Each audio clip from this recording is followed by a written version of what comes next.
함께 주시는 하나님의 말씀은 창세기 38장 26절에서 30절 말씀입니다. 창세기 38장 26, 30절 말씀 함께 교독하여 읽겠습니다. 유다가 그것들을 알아보고 이르되 그는 나보다 옳도다. 내가 그를 내 아들 셀라에게 주지 아니하였음이로다 하고 다시는 그를 가까이 하지 아니하였더라. 해산할 때에 손이 나오는지라 산파가 이르되 이는 먼저 나온 자라고 홍색실을 가져다가 그 손을 메었더니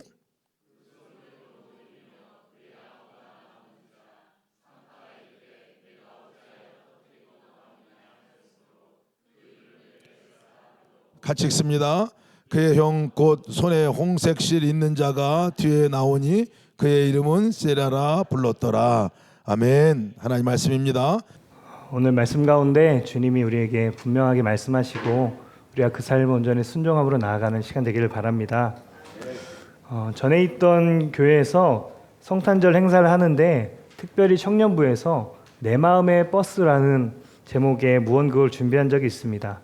혹시 이 무언극을 아시거나 보신 분 계신가요? 내 마음을 버스로 표현하고 거기에 주인공이 내가 운전사가 됩니다. 그리고 그 정거장에 도착할 때마다 주인공의 마음에 큰 영향을 주는 사람들이 타는데 제일 처음 정거장에서 예수님이 타십니다. 그렇게 예수님이 보조석에 앉아서 같이 평안하게 가다가 그 다음 정거장부터 세상의 유혹들이 타기 시작합니다. 그리고 예수님은 주인공의 옆자리에서 한 자리씩 뒤로 밀려나기 시작합니다. 세상의 스펙, 돈, 외모, 술 이런 것들에 예수님이 밀려나고 있는 것이죠. 점점 주인공의 마음에 영향을 주었던 예수님이 끝자리까지 밀려나서 결국 버스에서 사라지게 됩니다. 그리고 그때 사단이 나타나서 주인공을 완전히 흔들어 버리고 무너지게 만듭니다. 이후에 어떤 일이 일어났을까요? 버스에서 밀려나셨던 예수님이 다시 이 주인공에게 오셔서 십자가의 사랑으로 일으키시고 운전사를 회복시키십니다. 그리고 버스는 예수님과 주인공 둘만 타고 다시 출발하는데 이때 하이라이트가 있습니다. 그동안 주인공이 잡고 있던 운전대를 예수님에게 넘깁니다. 이전에는 예수님이 보조석에 앉아서 있었다면 이제 진짜 주인이 누구인지 고백하고 예수님께 삶의 전부를 드리겠다 결단하는 것이죠. 여러분, 지금 여러분의 주인은 누구이십니까? 정말 예수님이 여러분의 전부이십니까? 오늘 말씀을 통해서 지금 우리가 정말 주님 안에 온전히 거하고 있는지, 정말 주님이 나의 전부이신지 솔직히 인정하고 주님께로 다시 나아가는 저와 여러분들 되시기를 바랍니다. 오늘 38장의 말씀은 읽기도 조금 민망하고 전하기도 조금 민망한 내용들이 실려 있습니다. 분명 37장에서 요셉이 팔려가고 39장에서는 팔려간 요셉이 보디발의 집에 총무가 되는 내용이 나옵니다. 굳이 38장이 없어도 내용의 전개에는 전혀 문제가 없습니다. 오히려 38장이 들어가면서 흐름이 끊기는 느낌도 들기도 합니다. 그럼에도 이것이 요셉의 이야기 사이에 들어와 있다는 것은 하나님이 이 유다의 이야기를 통해서 우리에게 분명히 무슨 말을 하시고 싶으시다라는 의도가 느껴집니다. 그것은 하나님을 떠나서 자기가 주인처럼 살아간 유다와 어떤 순간에도 하나님을 떠나지 않고 하나님이 주인 되심을 붙든 요셉의 이야기를 대비시키면서 우리가 어떻게 살아가야 하는지에 대해서 분명히 말씀하고 있는 것입니다. 오늘 38장은 이렇게 시작됩니다. 그 후에 유다가 자기 형제들로부터 떠나 내려가서 아둘람 사람 히라와 가까이 하니라. 본문은 유다가 형제들을 떠났다고 이야기합니다. 성경에서는 왜 떠났는지에 대해서는 따로 말하고 있지 않지만 여러 이유가 있을 것입니다. 어떻게 보면 37장에서 유다가 요셉을 죽이려는 형제들을 막아서기는 했지만 동생을 팔았다는 죄책감과 거기다 요셉이 죽은 줄 아는 야곱이 슬퍼하는데 이게 보통 슬퍼하는 게 아니에요. 37장 35절에 보면 그의 모든 자녀가 위로하되 그가 그 위로를 받지 아니하여 이르되 내가 슬퍼하며 스올로 내려가 아들에게로 가리라 하고 그의 아버지가 그를 위하여 울었더라. 자녀들이 다 달라붙어서 위로를 하지만 야곱에게 그 어떤 위로의 소리도 들리지 않습니다. 그리고 지금 자기도 죽어서 요셉에게 가겠다라고 이야기하고 있습니다. 이것을 본 유다의 마음이 어땠을까요? 큰 죄책감과 실패감이 가득해서 더 이상 그 집에 있을 수 없지 않았을까 생각해 보게 됩니다. 그렇게 유다는 하나님을 함께 섬기던 가족 공동체를 떠납니다. 그리고 1절에 보면 가족을 떠난 이후에 가장 먼저 기록되어 있는 유다의 행적은 아둘람 사람 히라와 가까이 했다는 것입니다. 이것은 단순히 누군가와 가까이 지냈다는 것을 이야기하는 것이 아닙니다. 여기서 가까이 하다라는 뜻을 가진 히브리어가 바예트인데 이것은 히브리어 나타라는 단어에서 파생된 단어입니다. 나타는 방향을 틀다, 기울이다, 손을 뻗다라는 의미를 가지고 있습니다. 그러니까 아둘람 사람 히라와 가까이 했다는 말은 히라에게 마음이 기울어졌다, 히라가 있는 쪽으로 마음의 방향을 틀었다는 의미를 가지고 있는 것입니다. 여기서 히라는 가나안 문화권의 사람을 이야기합니다. 당시 가나안 사람이라고 하면 우상을 숭배하고 도덕적 타락에 빠져 있고 하나님의 언약 밖에 있는 사람을 뜻합니다. 여기서 유다가 공동체를 떠나서 아둘람 사람 히라와 가까이 했다는 것은 하나님 언약 안에 있던 유다가 하나님을 떠나서 가나안으로 마음의 방향을 틀었다는 것을 이야기하는 것입니다. 그런데 여기서 우리가 한 가지 더 생각해 보아야 할 것은 유다가 하나님을 완전히 모르는 사람이었냐 하면 그렇지 않습니다. 그가 지금까지 아버지 야곱 옆에서 보고 듣고 경험한 하나님이 그렇게 쉽게 잊혀지지는 않을 것입니다. 그러니 하나님을 떠난 지금도 여전히 하나님을 알고 있었고 하나님 언약 안에 있던 사람이었습니다. 그런 그가 가나안을 가까이 했다는 것입니다. 이렇게 유다는 믿음의 공동체를 떠나고 가나안을 가까이 하면서 점점 하나님과 멀어지게 됩니다. 그리고 2절에 보면 그가 하나님의 뜻과는 상관없이 자신이 좋은 대로 가나안 여인을 아내로 맞이했다고 되어 있습니다. 여러분, 하나님이 이방인과 혼인하지 말라고 하신 이유는 신앙이 혼합되고 믿음을 잊어버릴 수 있기 때문입니다. 그런데 유다가 그저 자신이 좋은 대로 가나안 여인을 선택했다는 것입니다. 그렇게 그는 하나님과 멀어지다가 결국 하나님이 없는 것처럼 살아가게 됩니다. 더 이상 유다의 주인은 하나님이 아닌 자신이 되어버렸습니다. 자기 기준으로 결정하고 자기 생각으로 판단하고 염려와 두려움 속에서 자기의 방식대로 살아가게 됩니다. 여러분, 우리는 어떻습니까? 우리가 계속해서 주님을 바라보고 붙어 있어야 하는 이유가 여기에 있는 것입니다. 오늘 본문에서 유다가 자신을 기준으로 살아가는 모습은 하나님과 멀어진 사람들의 당연한 결과입니다. 여러분, 삶의 자리에서 무엇을 바라보고 무엇을 선택하며 살아가고 계십니까? 정말 주님이 여러분의 주인이 되셔서 그 선택을 하셨습니까? 내가 주인이 되어서 살아가는 삶의 결과를 한번 보십시오. 유다에게 3명의 아들이 있었는데 그 첫째 아들도 자신이 보기에 좋은 대로 다말이라는 여인과 결혼을 시킵니다. 이것도 자신이 기준이 되어 선택한 것이죠. 그런데 이 첫째 아들은 하나님 보시기에 너무나 악했습니다. 어쩌면 유다가 하나님을 멀리한 이후에 첫째를 낳았을 것이기 때문에 그 아들은 하나님의 가치관이 아닌 가나안의 가치관을 가지고 자라났을 것입니다. 그 결과 이 첫째 아들이 자녀가 생기기도 전에 죽게 되었습니다. 당시의 문화상으로는 이렇게 자녀가 없이 형이 죽으면 동생이 그 후사를 이어야 했습니다. 지금도 그렇겠지만 당시에 가문이 끊어지는 것은 굉장히 큰 문제였습니다. 그래서 신명기 25장 5절부터 10절에 보면 하나님께서 형제가 함께 살다가 그중 하나가 아들이 없이 죽으면 그의 형제가 그 아내를 취해서 형의 이름을 이어가게 하라 라고 하나님 명령하십니다. 그리고 만약 형제가 이 의무를 거부하면 공개적으로 수치를 당하게 했습니다. 그만큼 당시 가문의 보존과 언약을 이어가는 것이 중요했다는 것입니다. 이것이 신명기에 와서 율법으로 정리되었지만 이미 그 전인 본문의 시대에도 이 책임은 당연한 것으로 여겨졌습니다. 그래서 둘째 아들과 형수 사이에서 나온 아이가 형의 이름을 이어받은 장자의 역할을 하게 되는 것입니다. 그런데 오늘 유다의 둘째 아들은 이 중요한 의무를 제대로 수행하지 않았습니다. 그리고 하나님은 그것을 악하게 여기시고 둘째도 죽게 하셨습니다.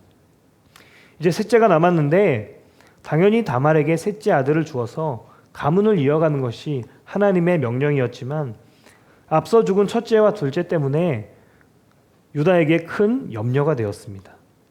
그리고 이제 자신이 주인이 되어 살아가는 유다는 너무도 당연하게 하나님이 아닌 자신의 염려를 따라서 앞으로의 일을 결정합니다. 다말에게는 셋째가 클 때까지 친정에 가서 기다리라고 이야기했지만 실제는 지금 책임져야 할 상황을 회피하고 있는 것이죠. 염려가 찾아오면 그 염려를 따라서 결정하게 되는 것이 일반 사람의 모습입니다. 세상에서는 전혀 이상한 것이 아니죠. 그런데 우리 그리스도인들에게는 이것과는 다른 모습이 요구됩니다. 성경이 염려를 보는 시선은 이렇습니다. 마태복음 6장 27절에 너희 중에 누가 염려함으로 그 키를 한 자라도 더할 수 있겠느냐. 빌립보서 4장 6절에 아무것도 염려하지 말고 다만 모든 일에 기도와 간구로 너희 구할 것을 감사함으로 하나님께 아뢰라. 베드로전서 5장 7절에 너희 염려를 다 주께 맡기라. 이는 그가 너희를 돌보심이라. 여러분, 우리는 염려 앞에서 어떤 생각을 먼저 하십니까? 유다는 하나님을 떠났기 때문에 자신의 염려를 따라서 자기 아들을 숨겼지만 여전히 하나님 안에 있는 우리는, 하나님이 주인이라고 말하는 우리는 유다와는 다른 선택을 해야 하는 것이 아닐까요? 여러분, 우리에게 염려의 문제가 있다면 최소한 그 염려의 문제를 먼저 주님께 묻고 주님이 원하시는 뜻을 구해야 하는 것이 하나님 안에 있는 우리의 모습입니다. 그렇게 유다가 자신의 뜻대로 다말을 친정집으로 보내고 시간이 좀 흘렀습니다. 12절에서는 얼마 후라고 되어 있지만 히브리어의 표현을 보면 이 얼마 후는 어느 정도 삶의 변화가 있을 정도로 상당히 긴 시간이 지났음을 이야기합니다. 당연히 셋째 아들은 충분히 컸지만 여전히 유다는 다말을 부르지 않았습니다. 그 시간 동안 다말은 남편도 없고 자식도 없고 가문의 소속도 불안정하고 경제적인 보호도 없이 불안하게 살았습니다. 또 얼마나 많은 사람이 그녀를 볼 때마다 수군거렸을까요? 그런 그녀가 살 길은 셋째 아들과 결혼해서 첫째 아들의 장자를 이어가는 것이었습니다. 그것이 그녀가 있어야 할 자리였고 비록 가나안 여인이었지만 다말은 이것을 분명히 인지하고 있었습니다.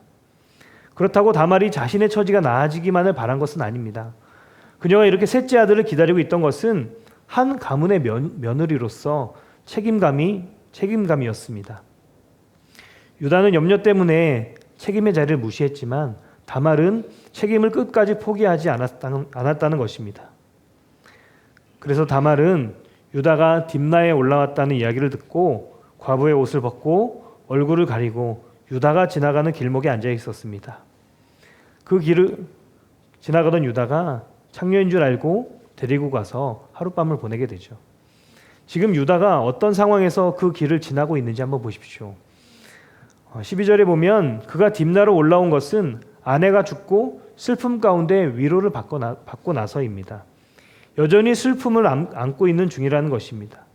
그런 중에 유다가 창녀를 찾았습니다. 여러분, 이 유다의 마음이 이해가 되십니까? 유다는 아내를 잃은 슬픔 속에서 그 공허함을 다른 것으로 채우려고 합니다. 하지만 이것은 단순히 슬픔을 이야기하는 것이 아니라 하나님을 떠난 한 사람의 결과를 보여주는 것입니다. 여러분, 우리도 실패 속에서, 공허함 속에서 헛헛한 마음이 생깁니다. 그때 여러분은 무엇을 찾고 무엇을 붙드시겠습니까? 무엇이 여러분에게 그 순간 가장 큰 위로가 되실 것 같으십니까? 정말 주님이 삶의 주인이 된 사람은 가장 괴로운 순간, 가장 큰 슬픔이 있는 순간 주님을 생각하게 됩니다. 주님만이 위로가 될 수 있다는 것이 분명하기 때문입니다. 여러분, 우리의 마음은 어디로 기울어져 있습니까? 내 인생의 운전대가 누구의 손에 들려 있습니까? 우리가 지금까지 본 유다의 모습은 굉장히 어둡습니다. 시간이 흐를수록 나아지기는커녕 점점 더 깊이 무너지고 있습니다.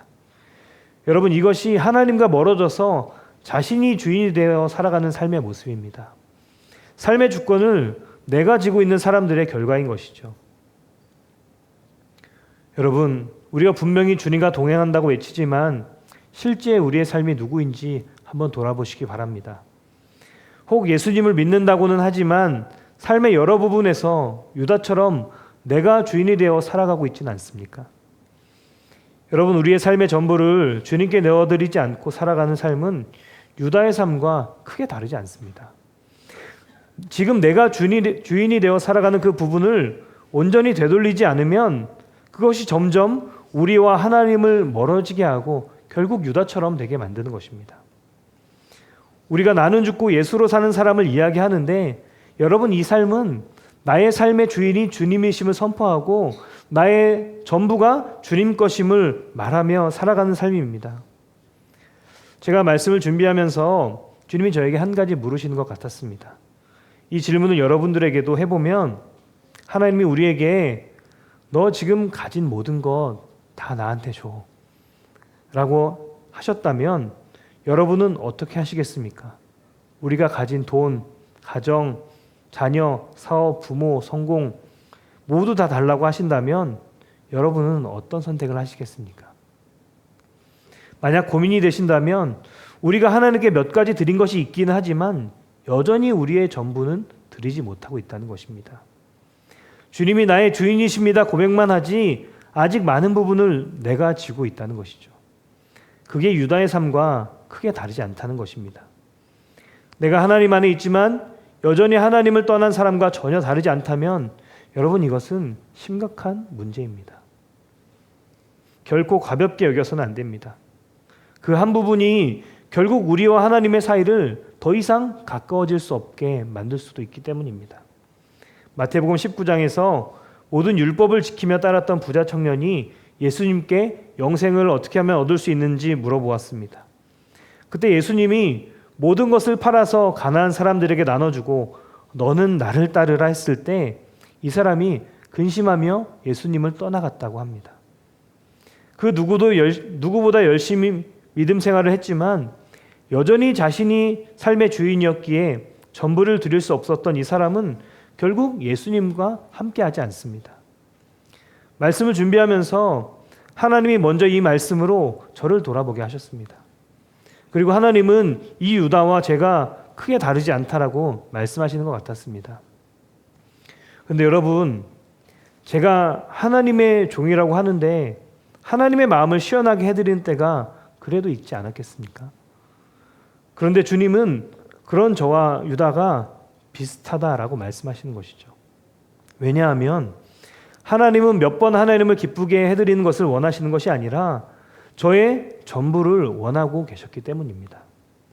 여러분, 하나님은 지금 여러분들에게도 전부를 요구하십니다. 하나님이 우리에게 이렇게 전부를 요구하시는 이유가 뭘까요?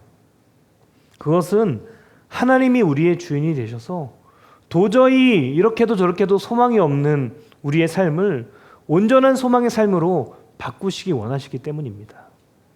결국 우리를 위해서 우리의 전부를 요구하시고 우리를 위해서 우리의 주인 되시기를 요구하시고 계시는 것이죠. 오늘 유다와 다말에게 벌어진 일의 결말입니다. 다말이 유다에게 증표를 요구하고 하룻밤을 보냈습니다. 그리고 다시 그 증표를 찾으려고 유다가 사람을 보내서 그 여인을 수소문했지만 찾지 못했습니다. 그리고 23절에 그로 그것을 가지게 두라, 우리가 부끄러움을 당할까 하노라, 이렇게 이야기하는데 유다도 스스로 떳떳하지 못한 것을 알고 있었다는 것입니다. 그리고 석 달이 지났을 때 유다에게 한 소문이 들립니다. 다말이 행음에서 임신했다는 소식이었습니다. 이 소식을 들은 유다의 즉각적인 반응이 뭔지 아세요?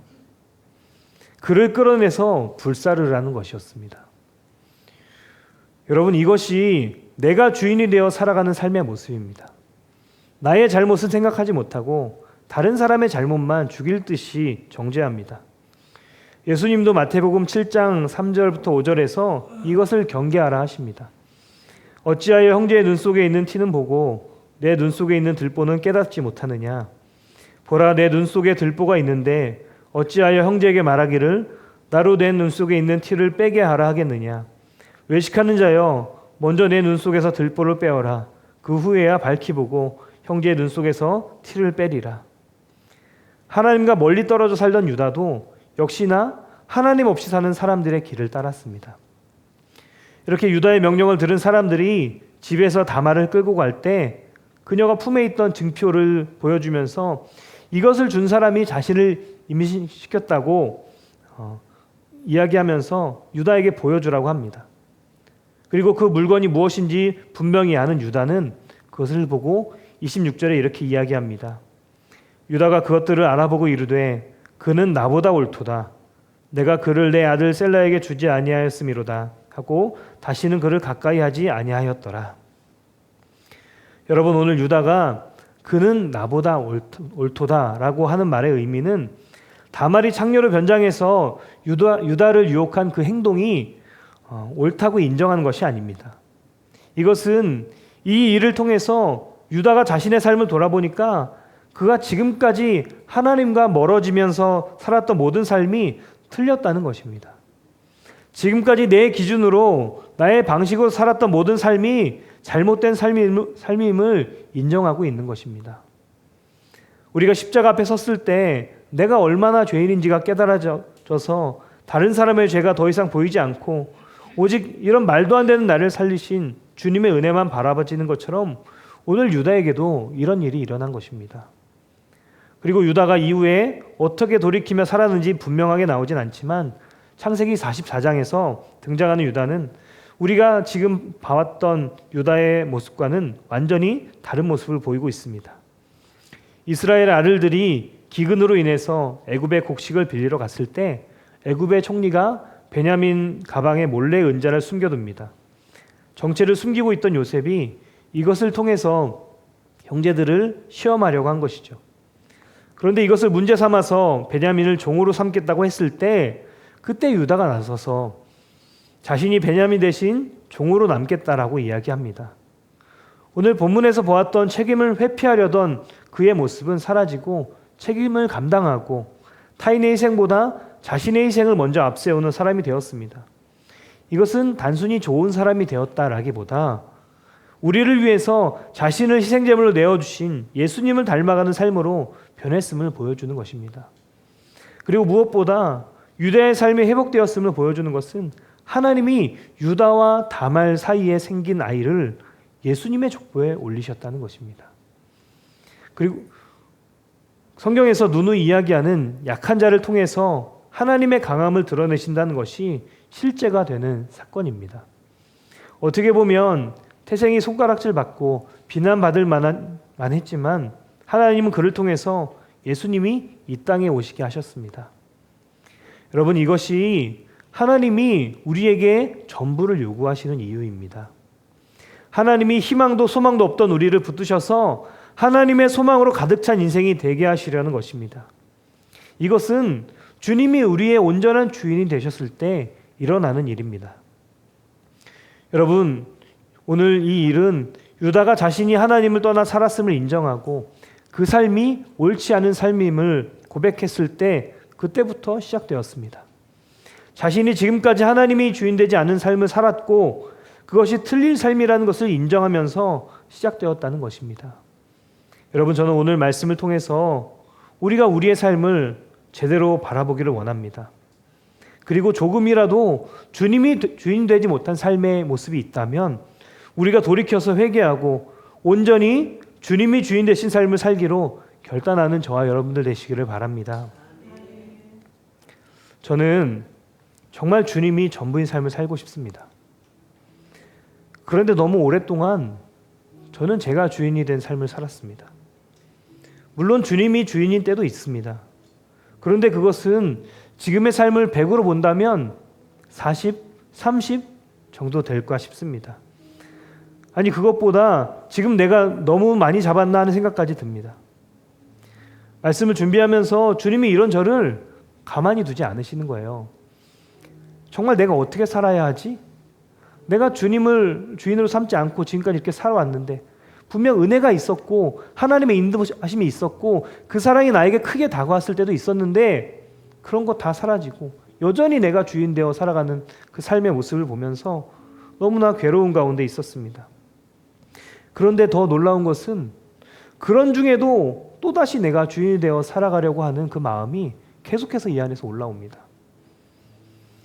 이런 저를 마주하니까 여러분 정말 절망밖에 없습니다.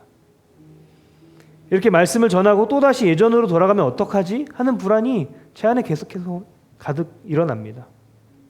왜냐하면 그만큼 내가 주인이 된 삶이 익숙해졌기 때문입니다. 그래서 온전한 주님이 주인 되신 삶을 살기 위해서 더 많이 나를 비우고 더 많이 나를 깎아내야 함을 생각하게 되었습니다. 바울이 이야기하는 나는 날마다 죽노라가 실제 제 삶의 모습이 되어야 함을 다시 한번 결단합니다. 하지만 여전히 앞으로 제 안에 일어날 싸움들이 두렵습니다. 지금까지 경험한 싸움이 쉽지 않았었거든요. 그래도 다시 해보려고 합니다. 제 안에 이런 갈망을 부어주신 분이 하나님이시고 하나님이 이 갈망을 주신 이유는 저를 더욱 주님과 연합한 자로 만들기 위함이 분명하기 때문입니다. 그래서 이제 아주 작은 부분이라도 주님이 주인이 되지 못한 내가 주인이 되어 살아가는 그 삶을 온전히 쳐내고 온전히 주님이 내 삶 가운데 주인 되신 삶을 살아가려고 결단하고 마음을 다짐합니다. 여러분 조심스럽지만 여러분은 어떻게 살아가고 계십니까? 온전히 주님이 주인 된 삶을 살아가고 계십니까? 아니면 저같이 내가 주인이 되었다가 하나님이 주인이 되었다가 왔다 갔다 하는 삶을 살아가고 있지는 않습니까? 그렇다면 여러분, 우리는 주님을 나의 삶의 주인으로 모시지 못하는 그것으로 인해서 가슴이 찢어지는 애통이 있어야 합니다. 그것이 아무렇지도 않다면 여러분 우리의 삶은 잘못 가고 있는 것입니다. 오늘 저는 여러분에게 이 유다처럼 자신의 삶을 다시 돌아보고 인정하는 은혜가 있기를 원합니다. 그래서 소망 없는 우리의 모습을 제대로 직면하고 이제 주님께 다시 나의 주인이 되어주시기를 간절히 간구하는 우리가 되기를 바랍니다. 그래서 정말 나는 죽었고 예수님이 살아가시는 저와 여러분이 되시기를 주님의 이름으로 축복합니다.